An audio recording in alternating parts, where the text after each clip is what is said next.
Dita e dytë e brand tripit me banu. Veç nuk e di që shumë që kaq e pushushme. Kreqikat e tjera janë konë të flaj. Kam pas kohë me pushu edhe tani me dal për mëngjes. Po mu ka dasht shumë ahiret mu nis për Prishtinë. Për mi mbri terminat e tjera. Njerë s'di qysh ma hanë menja që i mbri krejt. Po me qët mindset ja dal. Jom ly, jom vesh, jom paketu edhe kom dal poshtë. Kom dasht edhe pak me shiu pamje. Looking so good. A e komplimenton njeri vetën. Jo, mu kam përshtat te për shumë sanet. Një arsye ma shumë me vnu koleksionin e ri. Shfryzu shumë pak kohën me pushu, me shiu qetësinë e mëngjesit pranë detit. Edhe pse ti për shkurt, do isha mi mri krejt sanat ashtu mi bu kapak, edhe veç i kam qitë sanat në kere dhe jena nis me njere për Prishtinë. Po rrugës më ka dalë një plan. Jena nalën dorës me pi kafe. Edhe kena marrë ninën që u kun atje me nanën e me babin që sotit. Edhe pse gjithë kthime njëhet ma i shpejt, pak isha në siklet. Se në ora 1:30 e kom pas orarin e parë për grem. Po me ipse ma qëtke që këna me mbrin kokë, kështë që e kom shiu rrugën. E isha u gëzova që kom marrë dhe këtë bukuroshën me vete.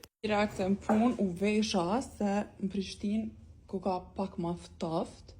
Lokalin që u konë momenti i parë që 24 orë që e kom një lodhja. Për që ata në qatë pauzën që e kom parë. Termini tjetër i ka bo flokt, kom dalë me jonën me pini maqa me mjep energji. Jom shumë e lumtur që edhe kjo kliente u kry me sukses. Bateriat e fundit e kom fshi studion edhe kena dalë me hungër. Nuk e di kujt i ka go ky qenë që nuk hanë. Ati kur gjës jakona. Masi kena hungër e kom marrë kuferin sanet edhe na nis për shpet. Në bun për e gëzume që kom rimi bu krej. Që jëm knoq edhe më kanë dalë sanet halo ma mirë se që i kom menu.